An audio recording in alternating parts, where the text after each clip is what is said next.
araw nga ay isasama ko kayo sa bukid na aming binubukwiran nung kami ay bata pa. Pero bago yan, ako muna si Marlon, isang lokotsero pero di nawawala ng trabaho. Ngayon nga, isasama ko kayo sa aking pagbabalik sa aking nakaraan. At ibabahagi ko nga sa inyo kung ano nga ba ang mga pinagkakakitaan dito sa aming baryo. Sa totoo lang, taon nga nang makabalik ako dito. Simula nga nang makapagtrabaho ako sa syudad, hindi na ako mismo nakabalik dito. Ang dami na nga mga nagbago dito, kaya medyo nanibago nga ako. Pero aaminin ko nga, sobrang saya ko dito nang makabalik ako. Ay, talaga naman. Kaya naman kahit mainit ang panahon, sige, sugo. Sabi nga nila nasa probinsya ang saya, nasa syudad ang pera. Ay, talaga naman, isa ako sa nagpapatunay doon. Isa nga pala itong lugar na to ang pinakamalaking pagbabago dito sa lugar sa amin. Biro mo ba naman kasi noong kami bata pa, noong kami nagtutulay dito, ay ito itulay na kawayan laang. Konting yugyog, ay ikay mahuhulaw. Kaya nga ngayon nakakapasok na kahit anong uri ng sasakyan. Ay, hindi pala, bawal pala ang 4 wheels dito at ito'y matitibag. Pwede ga ang 4 wheels pero hand tractor laang ang pinapayagan dito. Ay, kakaltukan kapag may ibang sasakyan ang pumasok dito. Ang tawag nga namin sa bukid na to ay Amado. Hindi ko nga alam kung saan galing yung tawag na Amado na yun. Ay, nung bata pa lang talaga kami, yun na talaga'y tawag sa kanya. Kaya kung tatanungin nyo sa akin kung bakit Amado, ay kayo na lang ang magsiyasat at kayo sumakit ang ulo. Ito ang lugar na to ay parte na ng bungabo. Kaya isa ito sa taniman ng mga sibuyas. Pero ngayon dahil tapos na ang anihan ng sibuyas, ay samot-saring taniman naman ng mga gulay ang meron dito. Tulad ng talong, sitaw, okra, pechay, upo at marami pang iba. Ngayon naman nandito ako sa malawak na taniman ng mais. At sumunod nga ay andito na ako sa taniman ng upo. Kitang-kita naman ang naglalakihan at naglulusugang mga upo. Ay syempre alagang-alaga yan ng Uncle Noli ko na sobrang sipag at sobrang gwapo. Uy, talaga naman, baka may pamasko ako dyan.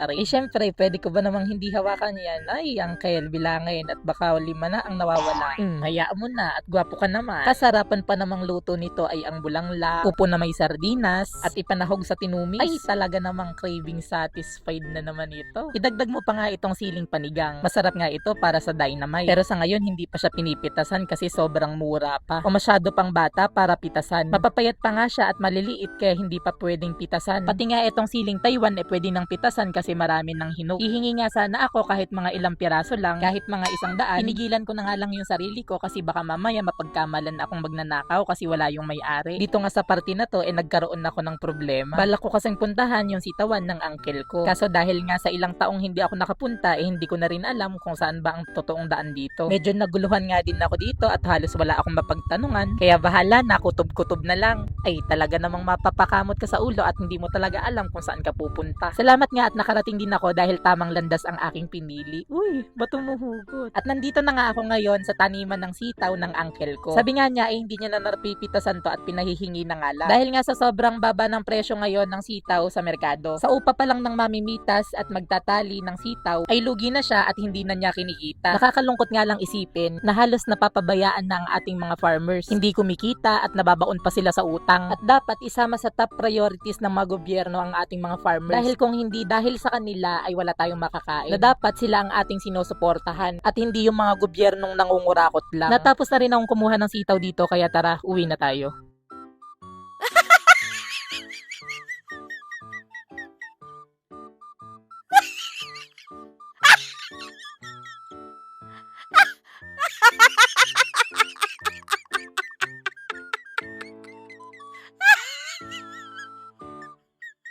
Ito nga party na to, pauwi na ako. Para namang graduation ng atake at bouquet ang hawak-hawak. Ito na nga yung part na pauwi na ako. Sinusulit ng mga mata ko bawat tingnan ko, buong paligid ko. Kasi iniisip ko, pabalik na naman ako sa magulong mundo. Parang gusto kong ibalik yung nakaraan. Mahirap, pero masaya. Pero sa totoong buhay, hindi ka na makakabalik sa nakaraan. Pero pwede kang bumalik kung saan ka nag-umpisa. Para alalahanin lahat ng masasayang araw sa buhay mo. Kaya hanggang dito na lang. Ako si Marlon, isang lakwatsero, pero hindi nawawala ng trabaho.